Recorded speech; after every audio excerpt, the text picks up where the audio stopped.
علامہ صاحب یہ بتائیے اتنا پردے پر زور کیوں ہے، یعنی اس کی اہمیت کو، اس کی فضیلت کو اتنا اجاگر کیوں کیا دین اسلام نے، کیا وجہ ہے؟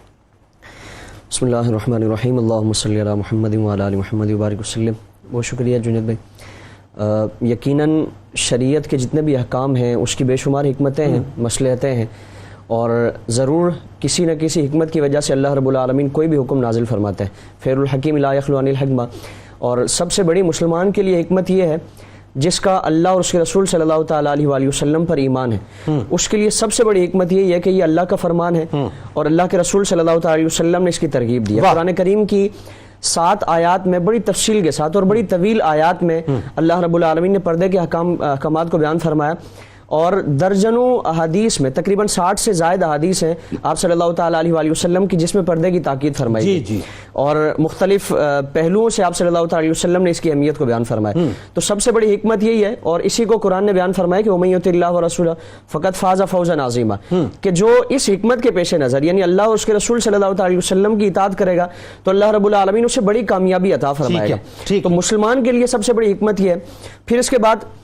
شریعت کا یہ مزاج ہے کہ صرف گناہ سے روکا نہیں جاتا، بلکہ اس گناہ کی طرف جانے والے جتنے بھی راستے ہیں ان کو بند کیا جاتا ہے، تاکہ یعنی اس راستے پر ہی نہ چلے جو برائی کی طرف جانے والا ہے، جو گناہ کی طرف لے جانے والا ہے، جس راستے پر چل کر اللہ رب العالمین کی نافرمانی ہوگی۔ یعنی انسان کو شیطان کے بہکاوے، شیطان کے راستے، بدکاری اور اس طرح کے معاملات سے بچانے کے لیے، اور پھر عورت جو شیطان کا، جس کو اس کیفیت میں جو اپنے گھر سے نکلے گی، آپ صلی اللہ تعالیٰ علیہ وسلم نے اس کو شیطان کا ہتھیار اور شیطان کے جو زہر میں بھجے ہوئے تیر ہیں اس میں سے ایک تیر حضور نے اس کو قرار دیا۔ تو جو اس کیفیت میں جانے والی ہے، آپ صلی اللہ تعالیٰ علیہ وسلم نے فرمایا کہ وہ معاشرے میں جو اس طرح کے معاملات ہیں، اخلاقیات ہیں، اس میں بگاڑ کا باعث بن سکتی ہے۔ تو اس لیے اس گناہ سے ہی نہیں روکا گیا، بلکہ گناہ کی طرف جانے والے جتنے بھی معاملات ہیں، گناہ کا راستہ ہموار کرنے والے جتنے بھی معاملات ہیں، اس کو آپ صلی اللہ تعالیٰ علیہ وسلم نے اس پر قدغن لگا دی گئی، اس کو منع فرما دیا گیا کہ عورت بے پردگی کی حالت میں گھر سے ہی نہ نکلے، تاکہ اس کی وجہ سے اس طرح کا معاملہ اور اس طرح کا بگاڑ پیدا نہ ہو۔ لیکن یہ بڑی ایک طرف اگر یہ بات ہم کرتے ہیں تو دوسری طرف کلیم یہ آتا ہے بڑی دقیانوس قسم کی یہ بات ہے، یہ تو صاحب بڑی آرتھوڈاکس قسم کی بات ہے، آپ بڑی بیکورڈ قسم کی باتیں کر رہے ہیں، بلکہ یوں کہیے کہ جہلا کے قبیل میں سے معاذ اللہ۔ آپ سمجھتے نہیں جی، اب تو دنیا کے تقاضے کچھ اور ہیں، تو اس بارے میں پھر ہم کیسے اس کو جسٹیفائی کریں گے کہ قرآن و حدیث ہی کہہ رہا ہے اور یہ تمہارے فائدے کی بات؟ بے شک، اور اس میں اگر ہم دیکھیں تو آج تک پوری کائنات کی اگر خواتین کی ہم ہسٹری اٹھا کے دیکھ لیں تو یہ پردہ، یہ حجاب خواتین کی ترقی میں اور خواتین کے عروج میں کبھی بھی رکاوٹ نہیں بنا۔ یعنی اگر یہ دقیانوسی بات تو اس وقت ہو اور خواتین پر پابندی اس وقت ہو کہ جب یہ پردہ ان کی ترقی میں اور ان کو کسی مقام پر لے جانے میں کبھی رکاوٹ بنتا ہے۔ حضور کے زمانے میں ہم دیکھیں تو صحابیات جہاں اس پردے کا اس قدر پابندی فرماتی ہیں، اہتمام فرماتی ہیں، وہاں مردوں کے شانہ بشانہ ہر معاملے میں،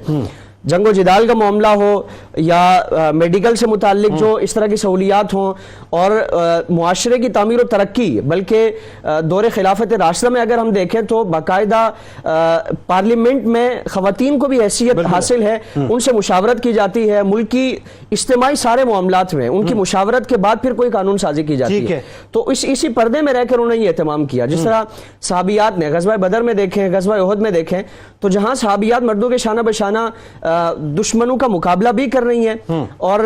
زخمیوں کی تیمارداری بھی فرما رہی ہیں، کسی بھی صحابیہ کے بارے میں ہمیں یہ نہیں ملتا کہ یہ پردہ ان کی ترقی میں یا اس کامیابی میں ان کو رکاوٹ بناؤ۔ بلکہ حضرت ام خلاد رضی اللہ تبارک و تعالیٰ عنہ، ان کا تو بڑا خوبصورت واقعہ کہ جب جنگ میں ان کا بیٹا شہید ہوا،